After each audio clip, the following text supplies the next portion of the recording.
J'étais à Orléans. Ah ouais? Oh là, il y a eu au moins une demi-heure de grêle. Ah oui, ils ont déjà fait ça.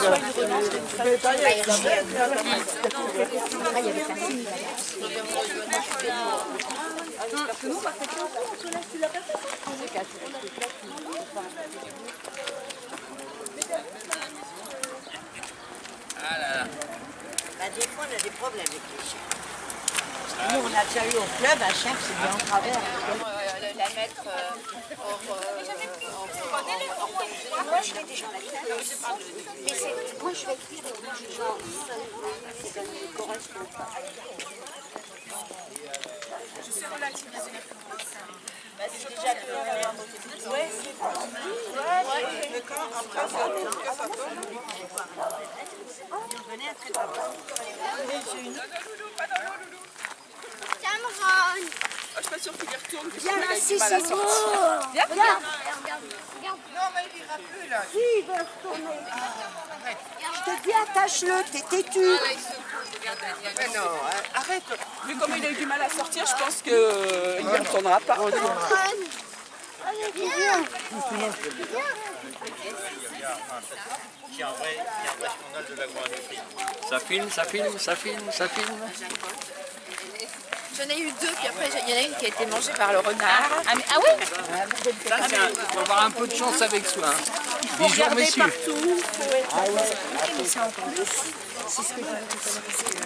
Nous, à l'île de l'Héron, nous sommes mobiles.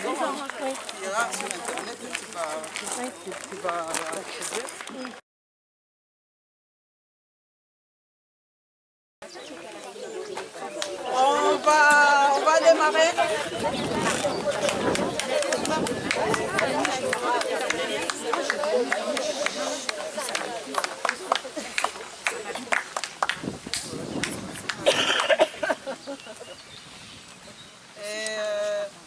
Comme nos amis de Paris viennent d'arriver, on les attendait. Je pense qu'il y en a d'autres derrière, mais on ne va pas attendre plus longtemps. Je vais essayer de parler, de parler fort. Et donc aujourd'hui, on est réunis, je vous remercie infiniment, pour marquer le coup de la création de notre cellule d'Ibouka à Dimont-Targois, qui a 10 ans.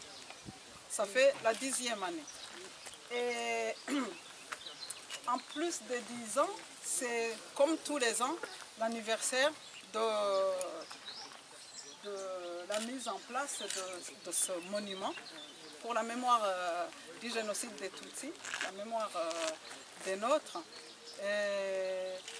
qui a été érigé ici grâce évidemment à la municipalité de Chalette. Vous savez bien que c'est toujours une volonté politique parce que, bon, je ne vais pas entrer dans les détails, mais vous connaissez des communes où les maires, après une longue démarche, au dernier moment, le maire a décidé qu'il n'y aura pas d'hostel. Ça, je pense que c'était à Dijon. C'est Dijon? Voilà. Et Monsieur Repsamen. Et donc, avant de démarrer par le mot du président de la cellule, qui sera suivi par le mot d'Ibouka, et sera terminé par le mot d'un représentant de la mairie, donc le représentant de Monsieur le maire. Et je vais vous demander une fois de plus d'observer une minute de silence à la mémoire de toutes ces victimes qui font que nous nous réunissons ici.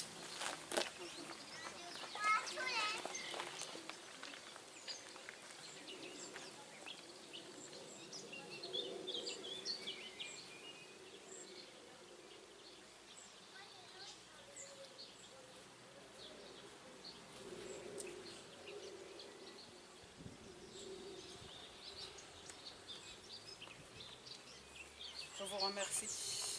Et donc, la parole est à Bernard, le président de la cellule. Merci. Ça va, la voix ça va. En haut ça va. Bah, tout d'abord, merci à tous d'être venus pour participer à cette grande journée qui a déjà démarré ce matin par une randonnée et qui va se terminer tard dans l'après-midi après un pique-nique que nous aurons le plaisir de partager ensemble. Je tiens à remercier les représentants de la mairie, les Rwandais venus de Paris qui viennent d'arriver, de venir nous soutenir dans cette occasion. Je voudrais aussi aujourd'hui remercier spécialement Madame Barriot et le club de l'USC Randonneurs, sans qui cette journée n'aurait pas pu être complète telle que nous le souhaitions, dans la convivialité et dans la bonne humeur. Aujourd'hui, ce n'est pas une simple commémoration. Aujourd'hui, c'est une journée anniversaire qui matérialise deux événements positifs, tout de moins pour l'un, je l'espère. Je parle de la création de la cellule et de l'autre, j'en suis sûr, de l'inauguration de la stèle avec la municipalité. Le 5 avril 2007, la préfecture du Loiret notifiait la création de la cellule locale Ibuka du Montargois, basée à Chalette-sur-Loing, création décidée lors de l'AG constitutive du 18 février 2007 et validée par Ibuka France. De fait, un groupe informel et actif, devenu au fur et à mesure membre d'Ibuka France, existait déjà depuis avril 2004, où fut organisée, à l'occasion des 10e commémorations, une journée de réflexion du génocide des Tutsis, en présence du maire de Chalette et de l'ambassadeur du Rwanda en France. C'est ce jour-là, sans vraiment le savoir, que tout a démarré. La première action concrète fut l'organisation d'une soirée caritative, un an plus tard, le 12 mars 2005, nous permettant d'avoir des fonds pour construire une maison à 2 veuves du génocide. Nous pûmes ainsi envoyer au Rwanda 2000 € et puis tout s'est enchaîné. Fête des associations, fête de Chalette, invitations diverses et notamment au collège Paul-Éluard, au lycée d'Urzy, dans les établissements scolaires. Nos activités devinrent multiples, diversifiées. Montbouy, Villemandeur, Amilly. Nos présentations et interventions de plus en plus écoutées. Le génocide des Tutsis au Rwanda commençait à entrer dans les esprits dans le Montargois. En 2005 et 2006, il y eut un envoi d'une tonne de matériel médical d'une valeur de plus de 50 000 €, un envoi de 100 kg de jouets pour une crèche tenue par des veuves à Kigali, tout ceci grâce à la générosité des habitants du département, de certaines entreprises, Picard, Surgelé, Transporteur Landron, d'organisations telles le Lyons et le Rotary, les 2 Lyons de Montargis et de Pithiviers, et à l'implication des personnes de ce groupe. Nous souhaitions cependant une plus grande visibilité localement et une implantation nous permettant d'améliorer le travail dédié à la mémoire des victimes du génocide des Tutsis au Rwanda en 1994 et au soutien des rescapés. Appuyé par l'ancienne présidente d'Ibuka France et conforté par le président, actuellement encore en exercice, fut donc créée en 2007 la cellule locale avec 12 membres. Depuis, nous sommes régulièrement entre 25 et 30. Depuis 2007, nos activités et participations se sont multipliées. Au Rwanda, nous avons pu aider à la mise en place d'un élevage caprin pour 70 veuves, à la création d'un atelier de couture en permettant l'acquisition de 10 machines et en facilitant la formation d'une dizaine de jeunes rescapés. En France, nos activités se développèrent dans les collèges et les lycées. Jeannette Verdier, Château-Blanc, et même jusqu'à Jean Zay, récemment à Orléans, et Thierry Molnier à Nice. Dans l'organisation de colloques et de conférences, et surtout la grande solidarité de la municipalité et de l'ensemble des associations humanitaires, culturelles, sportives, nous a permis de trouver totalement notre place et de devenir des partenaires. Je tiens tous à les remercier. Grâce à cela, nous avons pu inviter successivement des auteurs.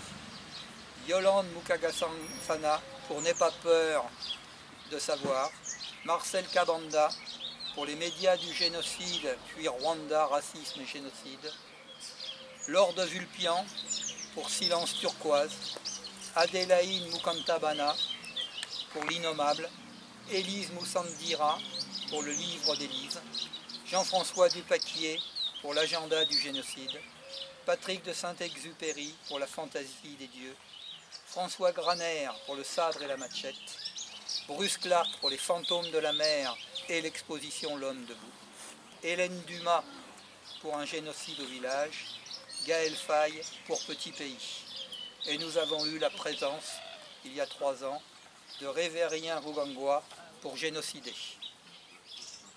Également, Aimable Karirima Garambe, réalisateur du film Ma douleur, sa liberté, Jean-Christophe Klotz, réalisateur du film Kigali, image contre un massacre, Anne Méné, réalisatrice du film Rwanda, un cri d'un silence inouï, et enfin Ben Kairanga, chanteur rwandais, avec qui tout avait démarré ce fameux 12 mars. Il est revenu en 2006 à Ma ville est un monde, puis ce fut la troupe de danseurs rwandais More en 2013 qui enchanta les Chalétois. Sans oublier l'appui de la troupe locale Le Blizzard pour des lectures des œuvres de Jean Hatzfeld à plusieurs reprises et hors région. Bien entendu, je ne peux pas ne mettre en évidence notre collaboration avec la mairie de Chalette, sans cesse à nos côtés. Je n'oublierai jamais le jour où un élu de Chalette a prononcé un discours dans lequel, à ma connaissance, fut clairement dénoncé par un représentant officiel pour la première fois le rôle de la France. C'était le 17 avril 2004. Je n'oublierai jamais le 17 mai 2014 où fut inauguré ce monument. Sans la mairie, monsieur le maire, ses conseillers municipaux, rien n'eût été possible et tant d'autres choses, notamment la possibilité d'avoir un local à la maison des associations. Je n'oublie pas ces associations chalétoises, cœur et poumons de la vie ensemble, toujours à mes côtés. Le MRAP, Femmes Solidaires, AFPS et tant d'autres ici présentes. Je n'oublie pas que 2017 marque aussi les 15 ans d'existence d'Ibuka France. Les 5 premières sous la présidence d'Espérance Brossard, les 10 suivantes sous celle de Marcel Kabanda. Je tiens à leur rendre hommage et les remercier tous deux, ainsi qu'à Espérance Patureau, la première présidente de la cellule. Et surtout, je n'oublie pas aujourd'hui, et je tiens à leur rendre hommage, à nos membres de la cellule, Anne Paroda, malheureusement décédée, Claudine Baudard, qui a lancé les envois de matériel au Rwanda, Nathalie Mongobert, Justine Chérance et son mari, Gaël Gendaïmana et son mari, Éloi, ici présent, tous membres de la cellule, partis vers d'autres coins de la France, mais toujours ici présents pour nous. Avec eux, beaucoup de choses ont démarré et se sont poursuivies. En 2009, lors d'un voyage au Rwanda, fut identifié un groupe de 67 jeunes orphelins, rescapés du génocide, vivant seuls et sans famille, ensemble depuis le génocide. À l'époque, en 1994, le plus vieux avait 13 ans, le plus jeune avait 1 an. Nous avons décidé de les aider. L'aide concrète a démarré en fin 2010 et depuis ce moment jusqu'à aujourd'hui, 42 250 € ont été envoyés pour faciliter les études de ces jeunes, frais de scolarité, hébergement, transport si nécessaire, et aussi quelques frais d'entretien de logement, des réparations indispensables notamment. 2 voyages, incluant un groupe de membres de la cellule, à leurs frais, permirent de rencontrer ces jeunes, le club Urumuri, comme il s'appelle, et définir la meilleure façon de les aider. Assurer leur parcours scolaire, universitaire et formation professionnelle. Aujourd'hui, sur les 67 jeunes de départ, 19 sont désormais diplômés et 10 sont toujours dans le cursus universitaire ou secondaire. Et par ailleurs, 38 ont fait leur vie, travaillent et ont fondé une famille au fur et à mesure du temps. C'est aujourd'hui toujours notre axe principal de travail et nous continuons nos activités de mémoire avec les commémorations et nos actions d'information contre le négationnisme et contre l'impunité des génocidaires présumés encore en liberté. Ce chemin parcouru, ces résultats, ne peuvent être ce qu'ils sont que grâce à vous tous, élus, associations, sympathisants, membres d'Ibuka, amis connus et inconnus. Je n'oublie pas les réseaux sociaux. Mes derniers mots seront merci et reconnaissance pour votre soutien, votre fidélité, votre compréhension. Sans vous tous, jamais nous n'aurions pu aller de l'avant. Et aller de l'avant, c'est encore ce qu'il nous reste à faire pour la mémoire des victimes et pour la reconstruction des rescapés. Je vous remercie.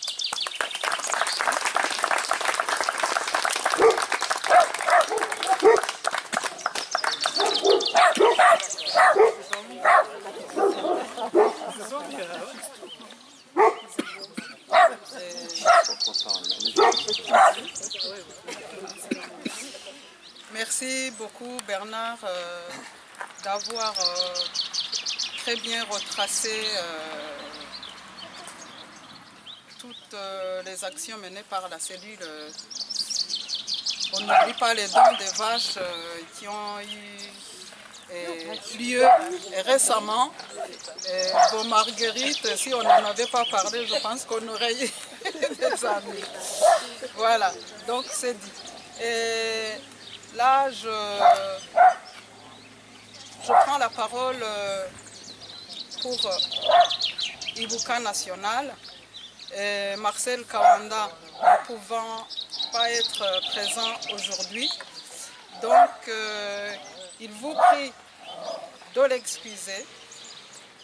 Et en tant que vice-présidente, il m'a demandé de le remplacer.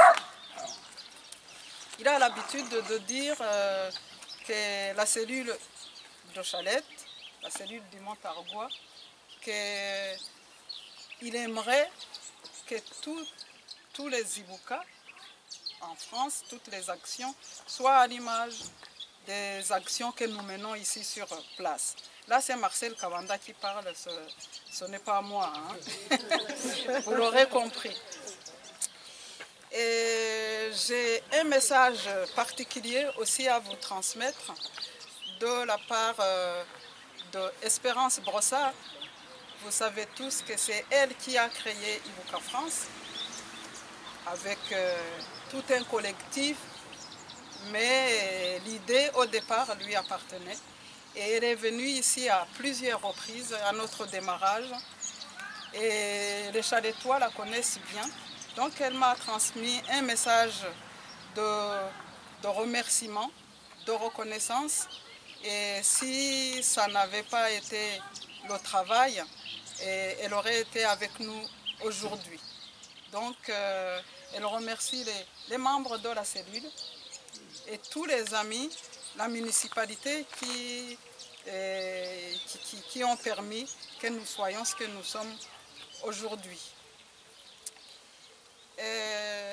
Là, je vais m'adresser spécialement aux Rwandais, surtout les jeunes. Et Ibuka National, juste après le génocide, a privilégié l'urgence, c'est-à-dire de gérer les problèmes de traumatisme qui venaient de se passer.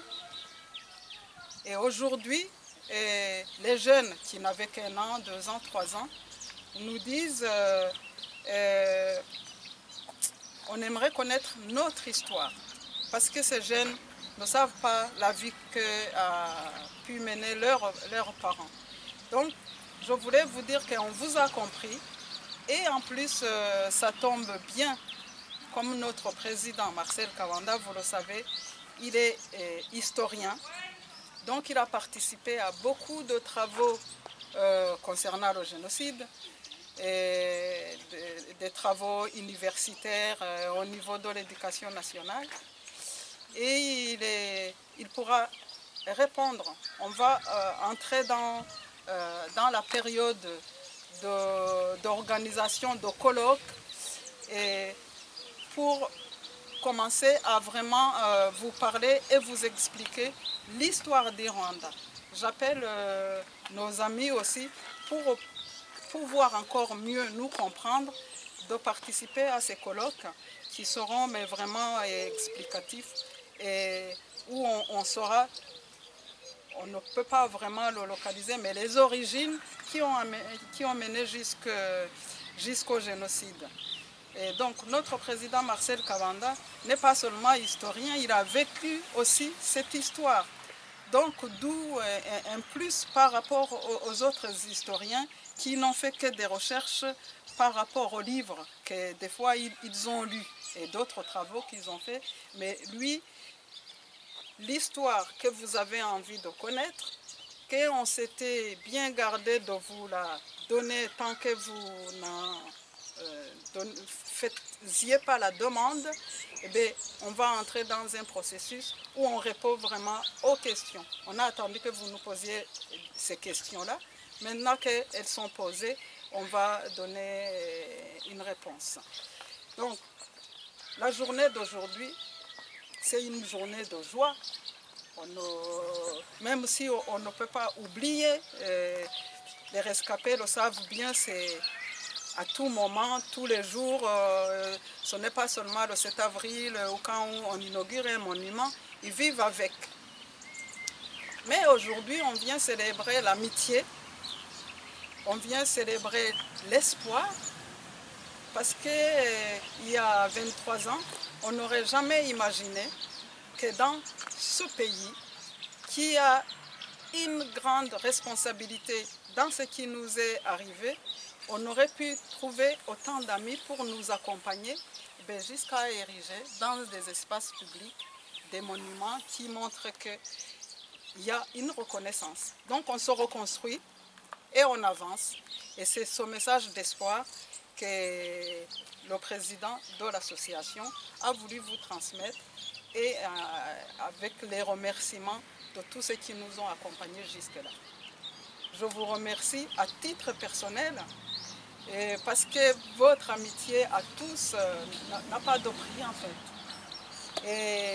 Et on espère continuer à cheminer avec vous longtemps parce que ces crimes sont imprescriptibles. Ça veut dire qu'on n'arrêtera jamais. J'ai une pensée à notre cellule de Lyon qui a organisé hier, le 13, une cérémonie à Cluny. Cluny, c'est la première commune qui nous a accordé un endroit pour la mémoire. La première stèle était à Cluny. Donc c'est la cellule de Lyon qui se charge de faire vivre cet espace. Avoir des monuments, c'est bien, mais si on ne fait rien autour pour faire vivre ces monuments qu'on nous donne, ça ne sert à rien. Et c'est le sens de nos activités et de tout ce que nous organisons. Alors encore une fois, merci beaucoup et en attendant de passer un moment encore plus convivial au lac. Donc je passe la parole à M. Eric Pépin et qui remplace le maire. Aujourd'hui il est très occupé et après on déposera les fleurs. Et tous ceux qui auront un mot d'amitié ou quelque chose à dire, eh bien, vous pourrez le faire sans problème. Merci beaucoup.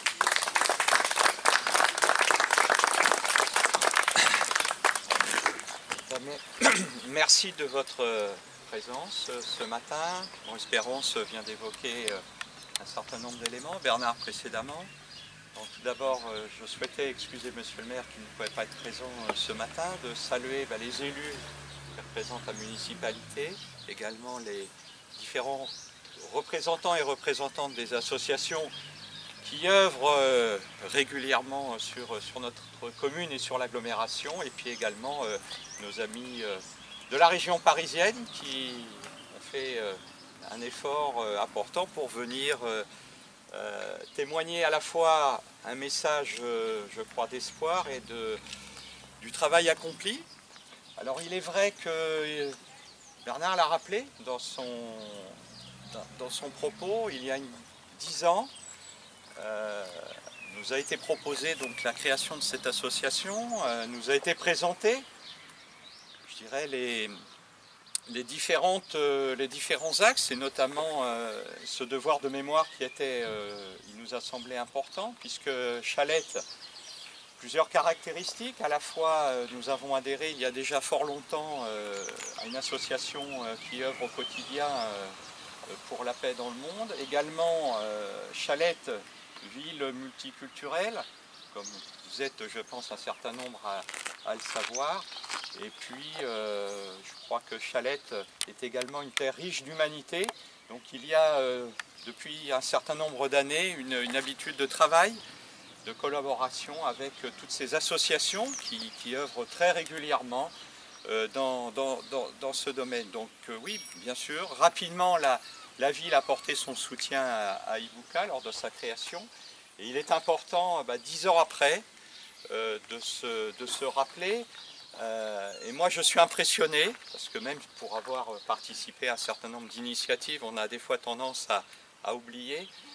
Je crois qu'on peut saluer le travail de la cellule Ibuka de cette agglomération pour le travail accompli. Bernard l'a rappelé, c'est un certain nombre d'actions qui œuvrent envers la solidarité d'habitants qui vivent avec des difficultés au Rwanda. C'est le premier élément, l'envoi de matériel, l'envoi de médicaments, l'envoi de jouets. Mais je crois qu'un élément important qui a été rappelé, c'est la connaissance de ce génocide qui, il y a une dizaine d'années, je ne crois pas sur l'agglomération, on était bien au fait de cette tragédie. Et je crois que grâce à cette mobilisation qui s'est faite avec une équipe dynamique autour de Bernard et d'Espérance, cela a permis notamment dans la participation auprès des écoles de faire connaître ce fait d'histoire qui est tragique, mais qui est une réalité et qui doit aussi nous permettre, nous à titre individuel et collectif, de s'interroger pour que ne plus jamais de connaître ce drame terrible. Et je crois que si ce matin il y avait un élément à retenir, je crois que c'est cette action qui est menée, et moi j'y suis particulièrement sensible, de même que les représentants de la ville. C'est à la fois ce devoir de mémoire, mais qu'on transmette auprès des générations, et notamment les plus jeunes, pour qu'une telle tragédie ne se reproduise pas, et que des mouvements extrémistes se développent comme on l'a connu, et comme malheureusement on le connaît encore aujourd'hui, pour faire fi de cette barbarie. 10 ans, et puis également, nous étions relativement nombreux, c'était en 2014, ici même, pour présenter cette stèle, où bien sûr la ville y a contribué, et c'est toujours un moment important de se rappeler cet aspect de l'histoire à la fois d'Ibuka sur notre agglomération, mais également au niveau bien sûr national, Espérance l'a rappelé. Et puis je crois que la ville, c'est un témoignage que modestement on apporte auprès de cette association qui œuvre, et je me permets de le rappeler, avec importance sur ce génocide. Donc merci Bernard, merci Espérance également, parce que je pense que nous avons vu les bons côtés, c'est les résultats, mais voilà, quel travail régulier au quotidien pour arriver à un tel résultat. Donc je pense qu'en votre nom ici présent, je pense qu'on peut chaleureusement les remercier et les applaudir, parce que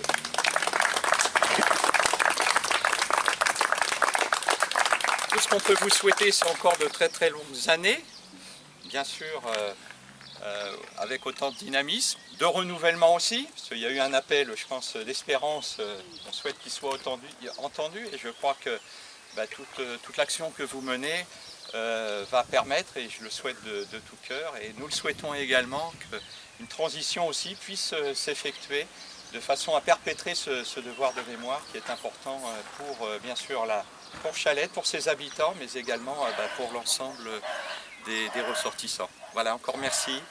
Et puis je vous souhaite une bonne journée. J'espère que le soleil va pouvoir briller encore quelques heures au lac de Chalette. Merci encore.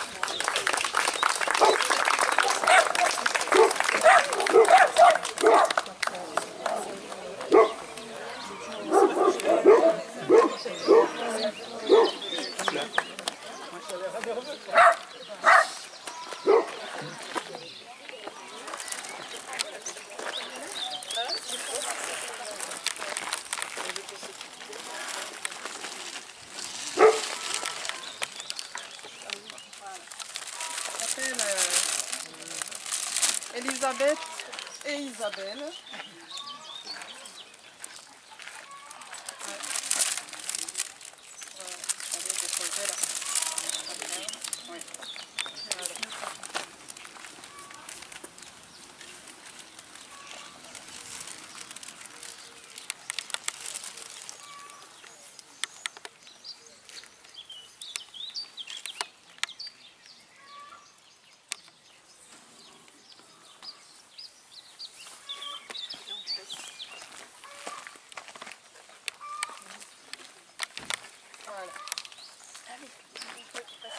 Voilà.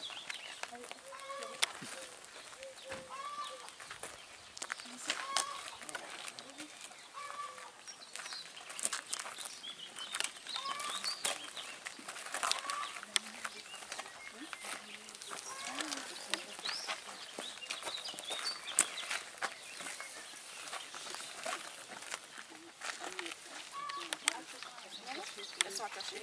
Certaines fleurs sont attachées. Alors.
voudrais dire un petit mot.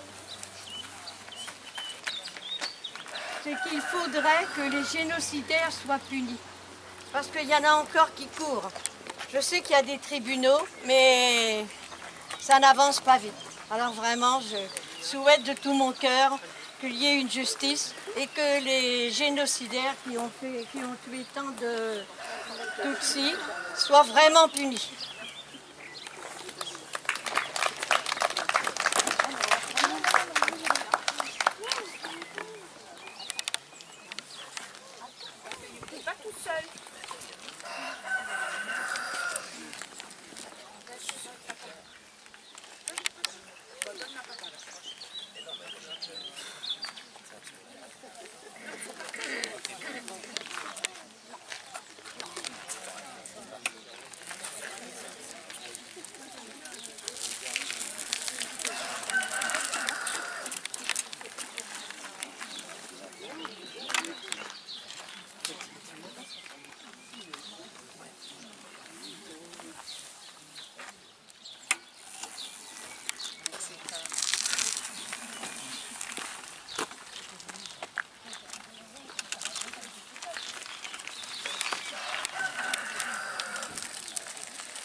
C'est vrai que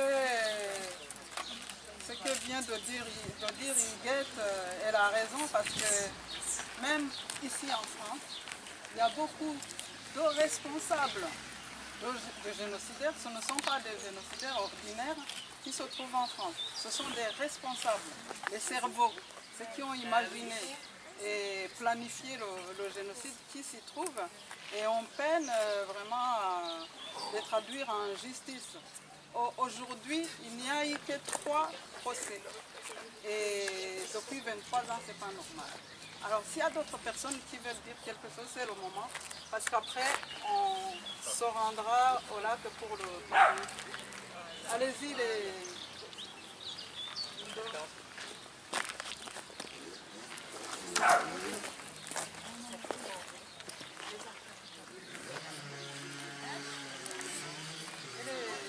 les jeunes.